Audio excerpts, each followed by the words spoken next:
Viewers আসসালামু আলাইকুম। কেমন আছেন সবাই? আশা করি সবাই অনেক ভালো আছে, সুস্থ আছে। আমি ভালো আছি। অনেকদিন পর আবার আপনাদের মাঝে চলে আসলাম একটা নতুন স্ন্যাক্স নিয়ে। এটা পটেটো স্ন্যাক্স, খুবই মজার একটা স্ন্যাক্স। তাহলে চলুন দেখি কীভাবে বানিয়েছি, সাথেই থাকবেন। নিয়ে নিচ্ছি একটা বল, আমি 1 কাপ পরিমাণ ময়দা নেব। আর এই পিঠাটা চেষ্টা করুন ময়দা দিয়ে করা, তাহলে খুব ভালো রেজাল্ট পাবেন।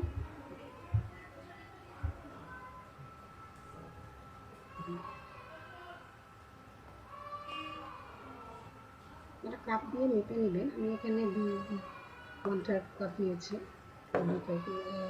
দুটো নিয়েছি, সো এখানে 1 কাপ হয়ে যাবে। নিয়ে নিলাম পরিমাণ মতো লবণ।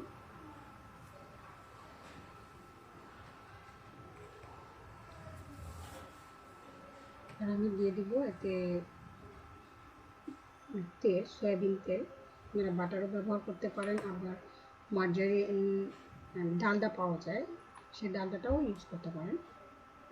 সয়াবিন এবং ডালডা দুটো একত্রে মিক্স করে নেবেন, তাহলে ভালো হবে। এবার আমি এগুলোকে মাখিয়ে নিলাম। মাখিয়ে নিয়ে সমস্ত উপকরণগুলো একসাথে মাখিয়ে নেব, ভালোভাবে মাখিয়ে নেব। আমি এতে সুষুম গরম পানি দিব, তবে সবগুলো পানি আমি একবারে দিব না, অল্প অল্প করে পানি দিব আর মাখাবো।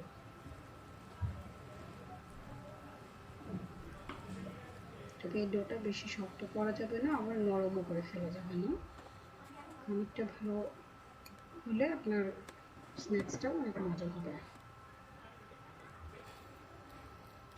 আবার একটু পানি নিয়ে নিলাম। এটার ময়ানটা একটু খেয়াল করবেন, এই পিঠাটার ময়ানটা যত ভালো হবে আপনার স্ন্যাক্সটাও তত ভালো হবে। একটু ভালোভাবে মিশিয়ে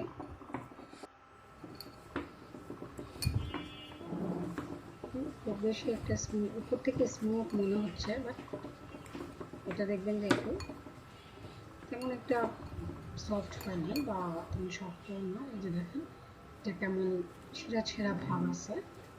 তো এই খানিকটাতে কিন্তু আপনি যদি এটাকে ঢেকে 10 মিনিটের জন্য রেখে দেবেন।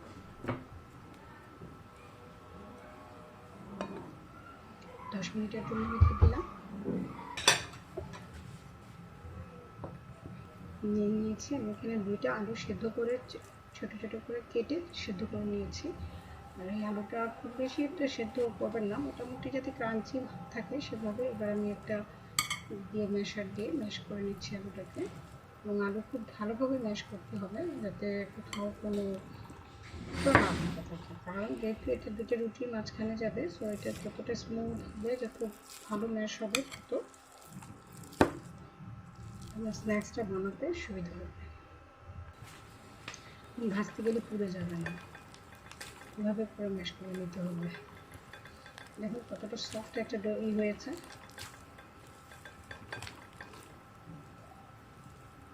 ঠিক আছে, এবার মধ্যে নিতে হবে।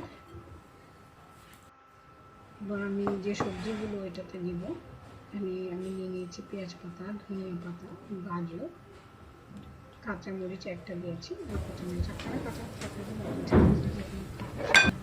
দিয়ে নিবেন। ধনিয়া পাতাগুলো খুব ছোট ছোট করে কেটে নিতে হবে। দেখতে পাচ্ছেন যে আমি কতটা ছোট ছোট করে কাটতেছি, ঠিক এরকম ছোট ছোট করে কেটে নেবেন যাতে পেতে সুবিধা হবে। এতে আপনি যখন স্ন্যাক্সটা বানাবেন তখন বের হয়ে আসবে না।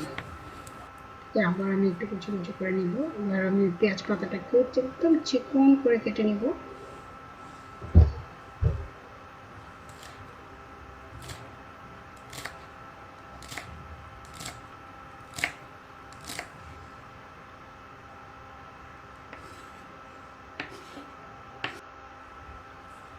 আমি গাজরটাকেও গ্রেড করে নেব, এবং পাতলা যে সাইডটা আছে সেই সাইডটা দিয়ে আমি এটাকে গ্রেড করে নিচ্ছি। এটাকে আর একটু কুচি কুচি করে, আবার চাইলে এটাকে একটু ছুরির সাহায্যেও কুচি কুচি করে কেটে নিতে পারেন। আমার কাছে এটা সহজ মনে হয়, তাই আমি এটা করি। আমি সবগুলো উপকরণ একবারে মিশিয়ে আমার পুরটা রেডি করে নিব এখন।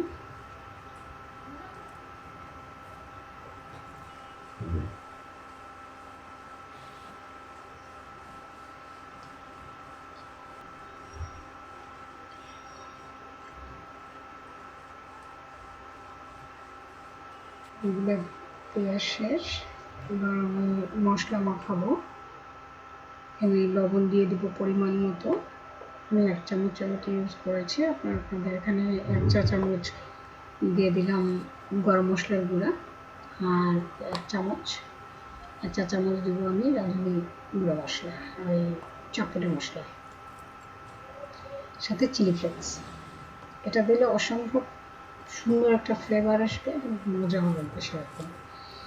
তো চেষ্টা করবেন চিলি ফ্লেক্সটা দেওয়ার। আর এই ধরনের স্ন্যাক্সগুলোতে চিলি ফ্লেক্সটা ইউজ করলে আপনার খাবারের স্বাদটাই অন্যরকম হয়ে যায়। আমি মিশিয়ে নেব। এবার আমি ঢাকনাটা খুলে নিয়ে নিলাম। একটু ময়দা ছিটিয়ে আমি ওই ডোটাকে 2টা রুটি করবো। আমি 2টা পাতলা পাতলা রুটি বেলে নিব।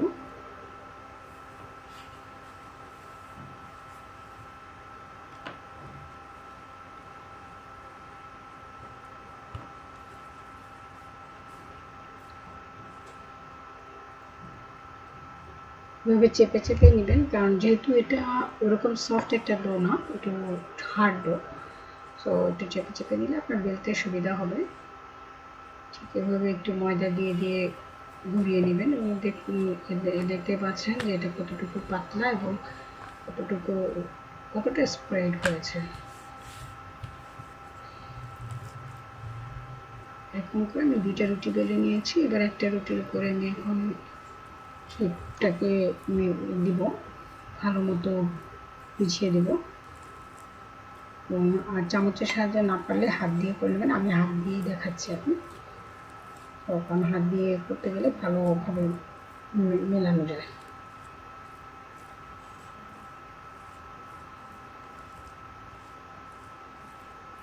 করে চারিদিকে এটাকে সমানভাবে এবং পাতলা, খুব বেশি মোটা করা যাবে না, তাহলে কিন্তু আপনার এটা ভালো হবে না, স্ন্যাক্সটা ভালো হবে না। দেখছে আমার পুরো রুটিটা হয়ে গেছে। এবং এটা দিয়ে আপনি স্পিন হুইলও বানাতে পারবেন।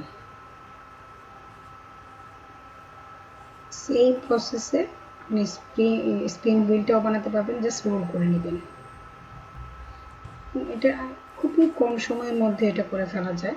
বিকালের নাস্তায় বা টিফিনে মেহমান চলে আসলে সেখানে 10 থেকে আধা ঘন্টার ভিতরে আপনি এই জিনিসটা রেডি করে ফেলতে পারবেন। আর কাজ যত সহজভাবে করা যায় দেখবেন কাজ তত তাড়াতাড়িও হয়।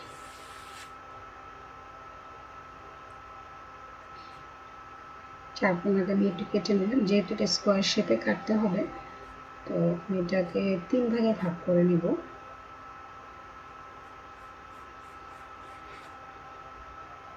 নিয়েছি। এবার একটু লক্ষ্য করুন কীভাবে ভাঁজটা দিচ্ছি। প্রথমে 2 কর্নার টেনে নিলাম, এরপরে আমি এটাকে উল্টিয়ে আমার একটা শেপ দিয়ে, আর হাতের সাহায্যে এটাকে একটা কামরাঙ্গার শেপ, আপনি এই শেপেও রাখতে পারেন। দেখুন সেই আপনি যতটা সুন্দর করে করতে পারেন।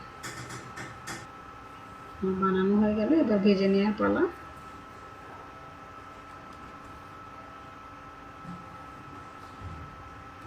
কড়াইতে তেল দিয়ে দিয়েছি, গরম হয়ে গেছে। দেখুন ঠিক এই অবস্থায় চুলার আঁচটা মিডিয়াম টু লো হিটে থাকবে।